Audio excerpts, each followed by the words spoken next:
Hey guys, how's everyone doing? Hope everyone's doing all right. Make do a quick sound check. Welcome in, guys. We're gonna do a Spanish Q&A. So go ahead and just ask any question or comments you got about Spanish, anything that you're maybe struggling with. And I've got the chat pulled up on Instagram. I've also got the chat pulled up on YouTube. So I'm also live on YouTube if you want a more like horizontal experience and be able to see maybe a bit more.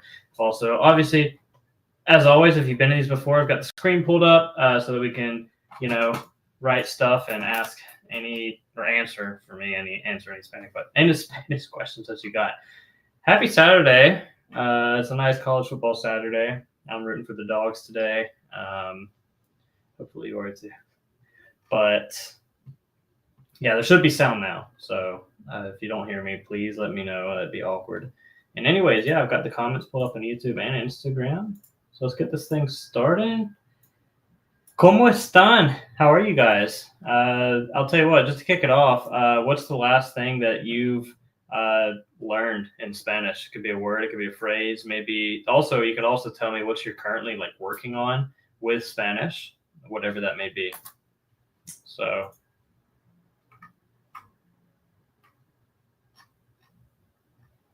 All right, good. Sound works on Instagram. Thank you, Pilgrim. Using Duolingo, I don't know if it would be smart to take a class in person or supplement with a different course online. Any suggestions?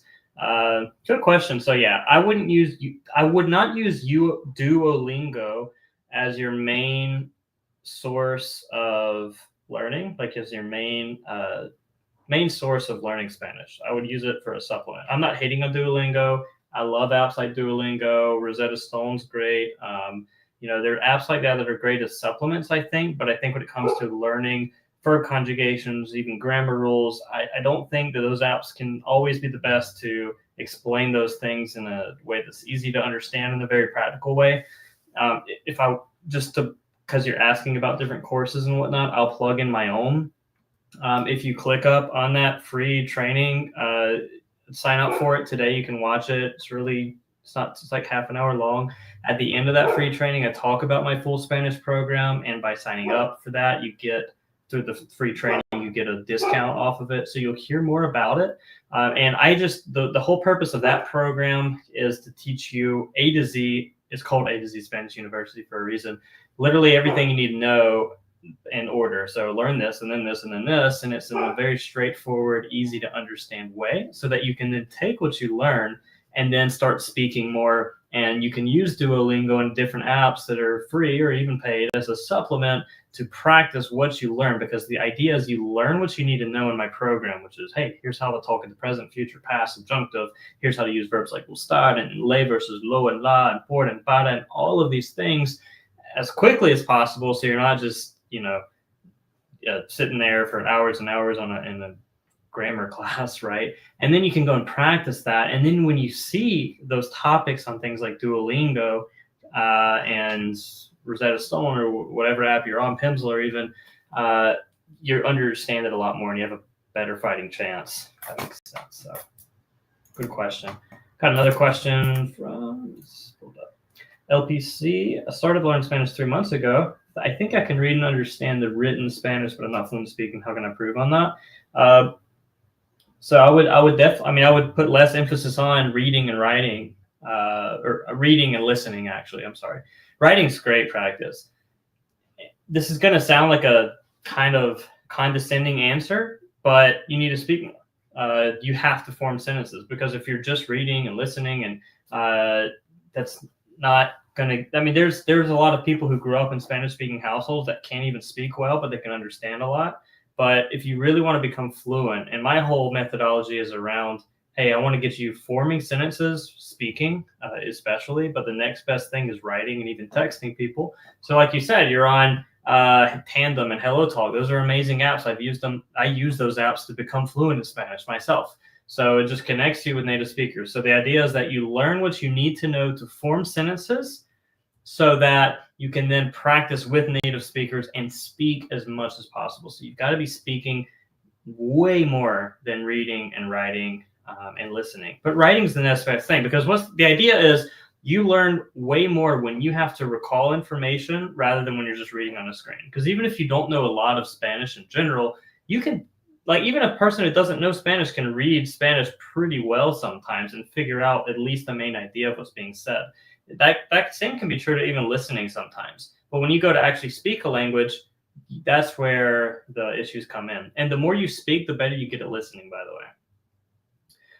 No estoy trabajando en español, más quiero hablar mejor con otra persona aprender. Yep. And that kind of leads to what Pilgrim was asking, was the best resource online to practice speaking to people face to face. My favorite apps are what LPC mentioned before. Tandem and HelloTalk are free. They have paid versions, but it connects you with native speakers. I will say that with Tandem and HelloTalk, you kind of got to be careful. There's a lot of weirdos on it. And also, like right now I'm married and I don't think I should just be on those apps talking to random new people. It's just not a great place to be depending on your situation. So I recommend italki. Italki is an app where you can find native Spanish speakers and you pay them to give you private lessons. And you can find a lot of people that are really good that'll talk to you for an hour for like $4 or $5 an hour. Because in their country, it's not too bad. So italki is my favorite one. So yeah, keep the questions coming. If you're on YouTube, feel free to comment. Buenas tardes, un saludo, felicitaciones por tu gran nivel de español que dominas. Oh, so you got it. So he's a native speaker. Besides being a native speaker, I always see your videos. So thank you. Muchas gracias, Albert. I appreciate it. So yeah, you guys, please keep the questions coming in. While I'm waiting on some more comments and some more questions on this beautiful Saturday, check out the free training if you haven't already. It's the first link in my bio on Instagram, or you can go to michaelharperspanish.com, click on Let's Get Started. You can just click on the link in the description on the YouTube live as well. Just going to show you my 3 strategies that, in my methodology to learn Spanish faster and more efficiently. I want to show you what a lot of these questions that are coming in are based around that already this morning is, hey, how do I learn Spanish faster? What do I need to focus on? Should I focus more on speaking or listening? What resources do you recommend that I use? Literally all of that is covered in about a half-hour training. It's free. You learn more. I sell my full Spanish program at the end if you're interested in it. All right. So doesn't hurt to sign up for it and at least hear what I got to say. At the end, I talk about my full program, and you get a discount on it as well. But again, even if you're not interested in that, check it out. It's got some good info. Thank you, Marcus. I'm glad you love the content, man. I appreciate it. I think what a lot of people can resonate with my content when I speak Spanish is that I'm not a native speaker. I had to learn it myself. So I've been in your shoes. Like, how many times as an English speaker as someone asked you, hey, why is it said that way in English? And you're just like, I don't know.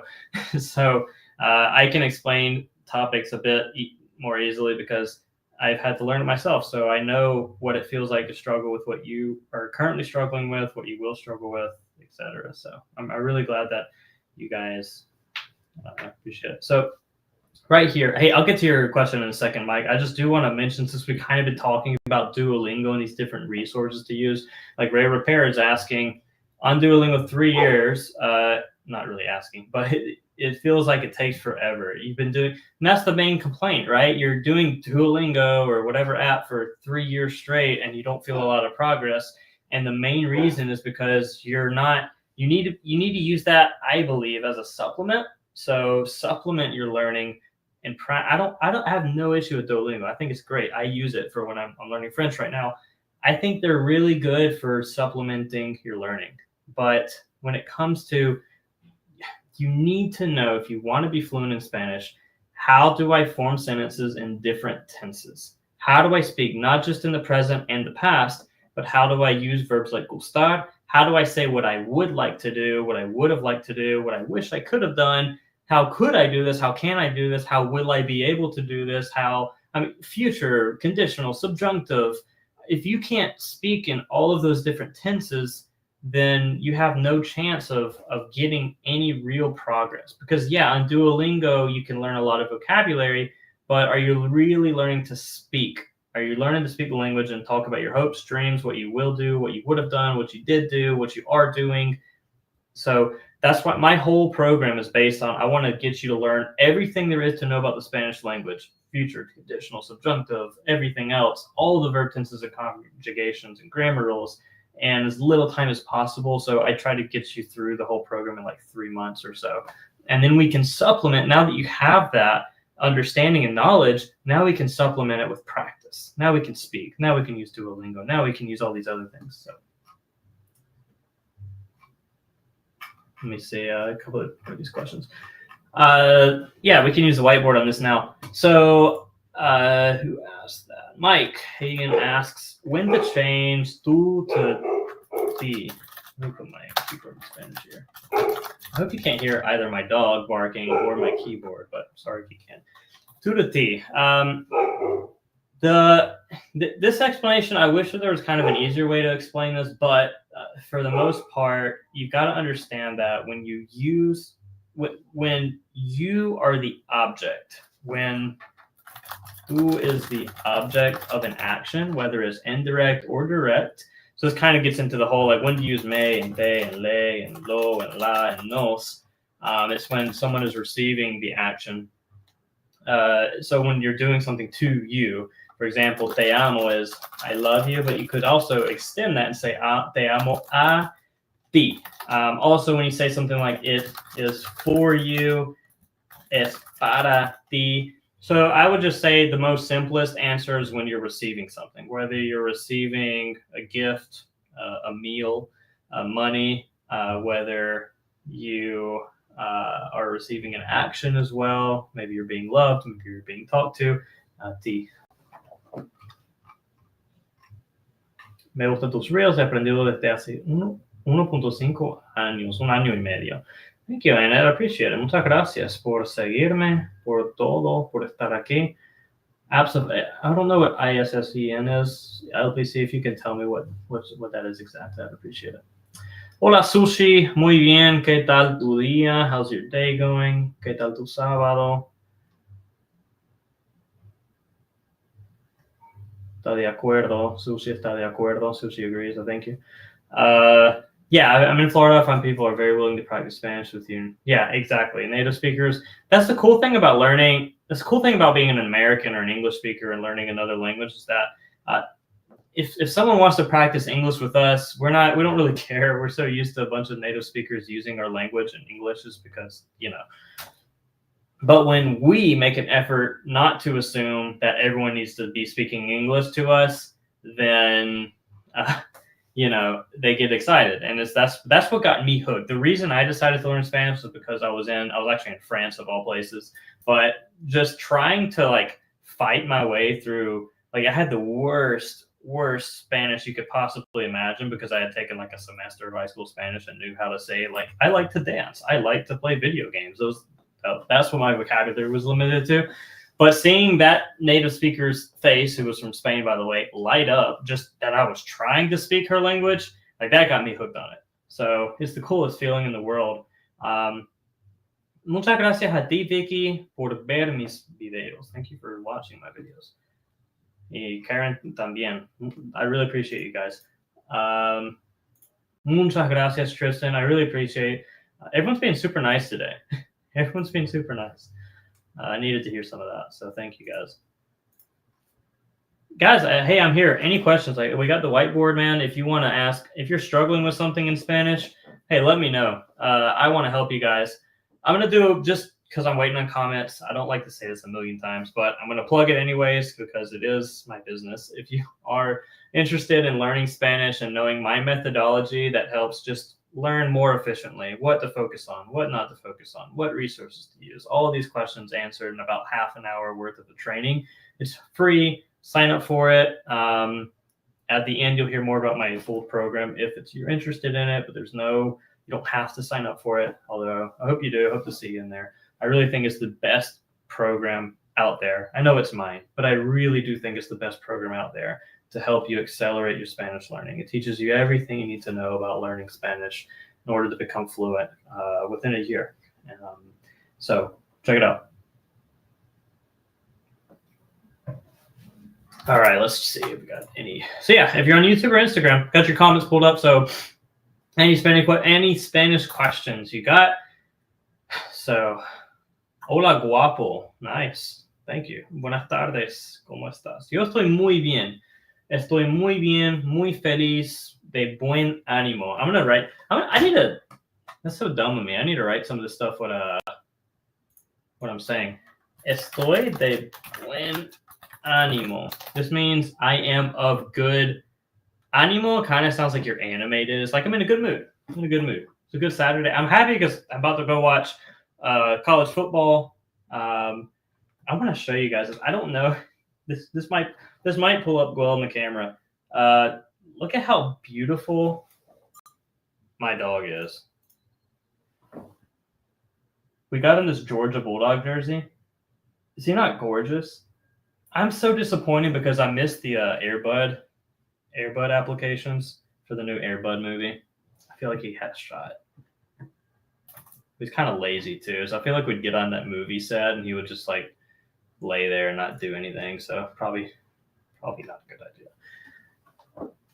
Let's see, Karina. I work as a Spanish bilingual. I rely a lot on Google Translate and AI. Even when I don't know what to say, I translate it first to make sure it's correct. Help breaking the habit. I think though, Karina, that's not a bad thing. I mean, I think that here's what I would do. If you have an iPhone, I would recommend, it's called Microsoft Translator, and basically it'll translate pretty much simultaneously. So if you're talking in Spanish, Google Translate will do this as well. But you're talking in Spanish, and I would just, while I'm talking, have my phone out looking at it and making sure, like that'd just be my way to double check so that you're not saying something, then going to Google Translate and then making sure you said it right. I would just have the real-time translation going to make sure that what you said is right. And that way, if you do that 9 times out, if you're like, hey, 90% of what I'm saying is right, and that other 10% is not that bad, you're going to start growing more and more confidence. And then eventually you'll just not feel the need for the translator because you've done that sort of quality check. Philip, my program, the course is, it's self-paced. So my entire program, you can go as fast or as slow as you want. You can come back to it whenever you want. It's pre-recorded videos and downloadable PDF guides and whatnot. And you also do get like weekly live sessions with me and Facebook groups and all of that.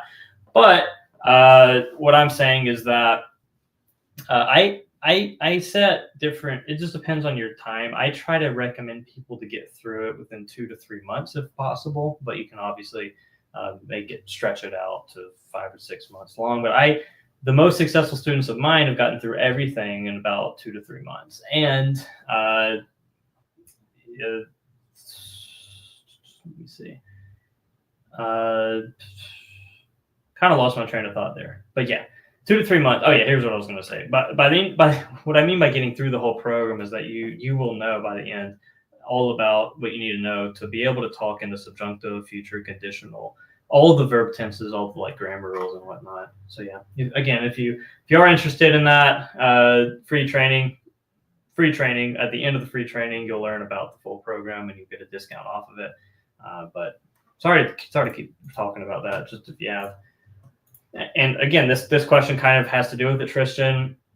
The whole program is about how to get you able to speak better. It teaches you what you need to know so that you're able to speak more effectively in all of the different tenses. And it's perfect whether you're a B1, A2. I consider it's good for any level unless you already know all the stuff, in which case you don't need a Spanish program. But whether you're a complete beginner or an intermediate, I actually think if you're an intermediate, it might even be a little bit better. Like if you already have a little bit of knowledge of the Spanish language, you're going to get through it even faster. But it's perfect for it. Like if you're struggling with Spanish and you need it, like what I've noticed with my students is that they love just being able to go back to it. Like, hey, man, I'm struggling with saying the conditional tense, and then you can just go in the program, look at the conditional tense lesson, 10-minute video, you got it, and then it just clears it up for you. Or you go to that little PDF guide that you got on your phone and you just review. It's like the perfect reference for every single topic. You guys know how I break things down in my videos. I like to make it very to the point. Here's how it works. Here's how to use it. Now you know. Now you can go on Duolingo. Now you can go practice, and you actually know what you're saying now. Yeah, again, please let me know any questions you got. I'm here for you guys. This is not the point of this is not to talk endlessly about that, but I'm happy to. And we can pull up. Voy a empezar a hablar un poco en español mientras estoy esperando preguntas. So, mientras estoy esperando preguntas, while I am waiting for questions. You don't have to say waiting for, it's kind of just implied there. So, estoy esperando preguntas. Voy a hablar un poco en español. Voy a hablar un poco en español. Hagan preguntas. Hazme preguntas. To say hacer preguntas, by the way, is a good way to say to ask questions. So, excuse me. There's two ways to say to ask a question. You can say hacer una pregunta, literally to do or to make a question, or you can use the verb preguntar, which means to ask. So those are the two ways. So if you ever hear native speakers saying, which is really common, by the way, if you ever hear a native speaker saying, voy a hacerte una pregunta, or voy a hacer una pregunta, I'm going to make you a question. I'm going to ask you a question. That's what native speakers are saying. I'm going to ask you a question. I appreciate you, Phil. Great. Philip says, great. Find your lessons and insights are the most useful out there. I really appreciate that. I want to be the go-to, for Spanish learning. I just realized I'm so sorry. I'm sitting here talking about how to say these things. I'm typing and I didn't even have my screen pulled up. So, hazme preguntas, ask me questions. To ask a question, hacer una pregunta. The verb preguntar is to ask. So you could say, te voy a hacer una pregunta. I'm going to make or do you a question. And te voy a preguntar algo. I'm going to ask you something. Not necessarily a question, but I'm going to ask you something. So you say that. I'm going to leave this whiteboard up because I think it kind of helps people know, hey, you can ask questions. You don't have to be shy. But yeah, Karen, what's your question? I saw you have a question. Please let me know what it is.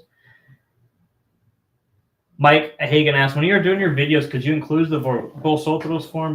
Porque vivo en Inglaterra y paso mucho tiempo en España. Alex, the reason that I don't, so people ask, like, do you teach Spanish, or is it Latin American Spanish? I speak both. I don't put an emphasis on either one. You will learn both in my programs and my videos. The reason when I do like reflexive verbs and I don't put like vosotros in there or os in there, which is the way to say you all in Spain for indirect and direct objects, it's just because it takes up room and not everyone uses it. So it'll take up room on the video. And to be quite honest, I didn't especially in the United States, we don't put a lot of focus on vosotros, but I do because I know that a lot of people go to Spain. I will say, though, I've been to Spain a lot in my life, and I've never had an issue communicating with them, whether or not I decide to use vosotros. I don't use it, but I know how to use it. And if you learn, and here's my recommendation too, learn the other tenses first. Like, don't put a lot of focus on vosotros because then it's just more to learn. Not everyone uses it, especially if you live in the United States and no one around you here is really going to use it unless you get really lucky and you see some Spain speaker.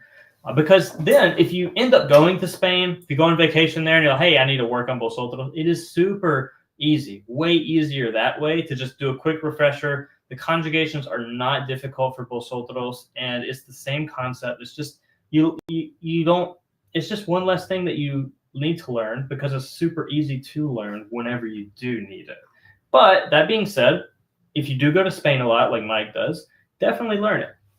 Yeah, I'll consider putting it more in my videos for sure. I know that can be frustrating. ¿Cómo podríamos diferenciar las preposiciones que usamos en español? Las cuales son muchas de las preposiciones que se usan en inglés. For example, son, on, by, for, and to.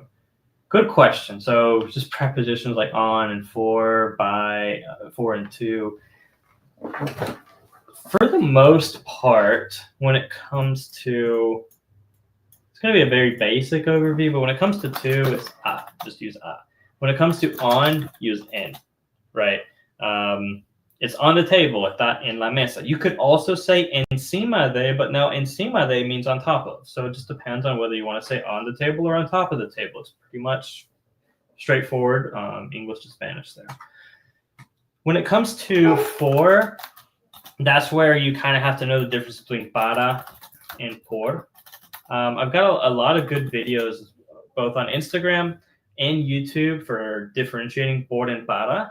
But yeah, I always do say when in doubt, use para. I think it just sounds less wrong if you are wrong. So there's that. But if you want me to do a quick explanation right now, por and para, I'd be happy to. But just let me know. And let me see if I can pull up any other.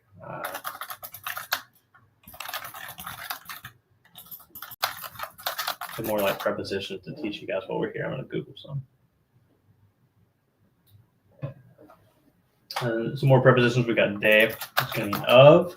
It can also mean from. So it is from him. Es de él. He is from Mexico. Él es de México. You've got between and so a lot of times though, like when it comes to prepositions, it's kind of, I don't want to say a direct translation, but if you've got a preposition like entre is technically a preposition, but it means between. So anytime you use the word between in English, it's going to be entre. So a lot of times it is kind of just a direct vocabulary word from English to Spanish and vice versa. It really comes to por and para are the main things that trip people up, where it gets a bit confusing. But I hope that does help you, or it gives you sort of a starting point. And I'd be happy to dive into any other specific preposition you got. By the way, is de. When you're saying like the book is by him. So, any other questions, guys? Let me know. Be happy to answer. I'll be on for a few more minutes, and then I'm gonna go over to the pool, take my dog out, watch the football. You probably heard him barking in the background. He's been a big fat ball of energy this morning, so I'm probably gonna take him running or something like that. Last thing, hey guys, free training. If you haven't checked it out already, highly encourage you to do so. I think you'll get a ton out of it because all of you guys that are here are big Spanish learners. It's very obvious you want to learn Spanish efficiently.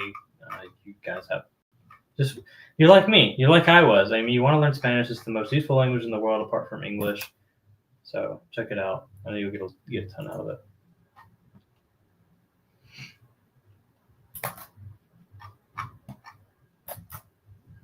¿Alguna pregunta más? Any other question?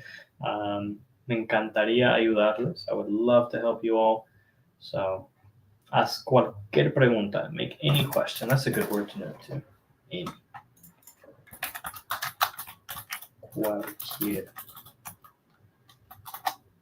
Cualquier pregunta. Any question. I spelled that so fun. No, I didn't. No, I did. I just spelled it. There we go.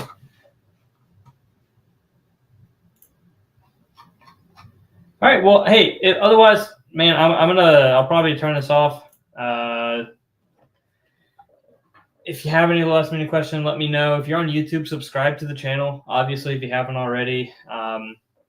Last plug I'll do, guys. I know I've mentioned it a lot, but if you're new to the live, free training. Go to the first link in my Instagram bio, the first one, or the link in the YouTube description. Hey, this is a perfect question for what I'm talking about. What are the steps? There's the steps right there. It shows you my 3 strategies to accelerate your Spanish learning.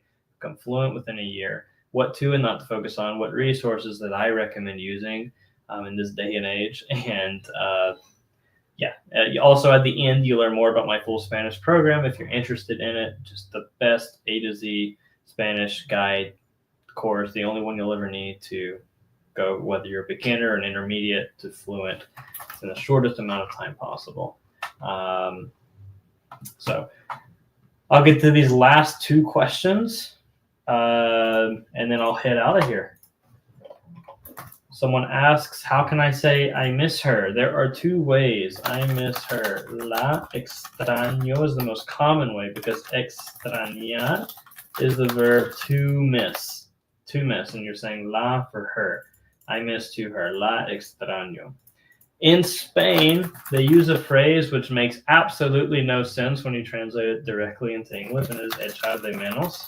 La echo de menos. So what you're really doing here is you're saying to her, echar, you're conjugating for yo because I'm the one that misses her, and then you just say the de menos.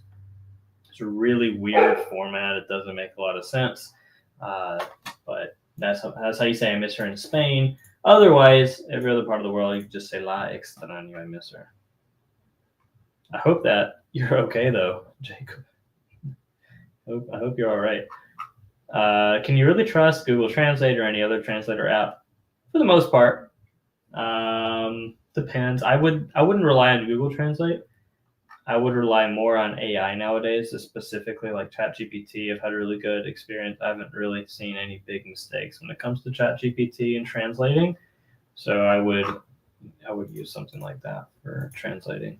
But you always do want to be a bit cautious when it comes to translating apps, obviously,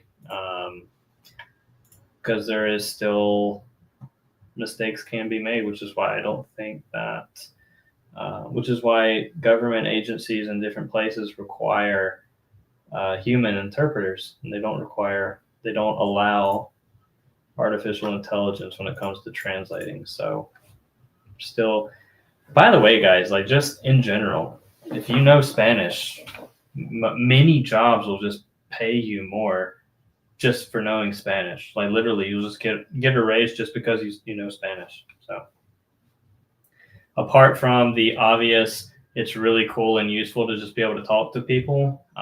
It can improve and create new relations. I can't tell you how many relationships I have now, including my spouse, that I wouldn't have had if I didn't know Spanish. So it's perfect for people that are looking to meet new people. Like I wouldn't have met my wife if I didn't know Spanish. I just wouldn't have. So thankfully, because I was fluent, it opened the doors for that. Some of my best relationships in my life the past few years and nowadays especially are because of Spanish. So, and obviously it helps my career, and I've not just in this job, but I've worked in different careers as well that have used Spanish. I've worked as an interpreter personally, and just in my day-to-day, I'll use Spanish. People rely on me now. Like if I'm at church and there's someone new that speaks Spanish, I'm the guy that people know they can count on me for that. If I am at the gym and a new member comes up and the owner wants me to talk to them, and it's like, hey, it's just so amazing how many instances and opportunities are there because you know Spanish that would not have been there before. Does Colombians speak Spanish? Yeah. Yes. Of course. Hey guys, thanks for being here. If you got here late and you want to rewatch this whole entire live video, it was about 35 minutes long. Has some good questions in here. Go to my YouTube channel. My YouTube channel is Michael Harper Spanish. You'll find it. Subscribe while you're there, and you'll be able to watch the whole entire replay of this, and you'll be able to skip around in it as well. And you'll be able to see the other episodes that I've done of this Michael Harper Spanish show right there. This is the 8th episode, 8th or 9th, and so anyways, thanks for being here, guys. Any speaking exercises that I can do on my own? Yes, my favorite speaking exercise is literally to just start translating and trying to figure out how to say your thoughts, everything that you're doing and thinking right now. Right now, what am I doing? I am teaching. I am doing a live video. I am on Instagram live. I am streaming on YouTube. So just think all those verbs that I could have practiced. Would I be able to say that in Spanish? And if not, how do I say it? And then figure it out. Figure out how to say it. I am playing piano. How would I say that? I am thinking about the food that my wife just made that smells amazing. My dog is barking. Literally, as I said that, my wife texted me and told me that the food's done. My dog has been barking. My dog was barking. My dog will bark. Like, how do you talk in those different tenses? And that leads you to practice what you need to practice. That's your speaking exercise.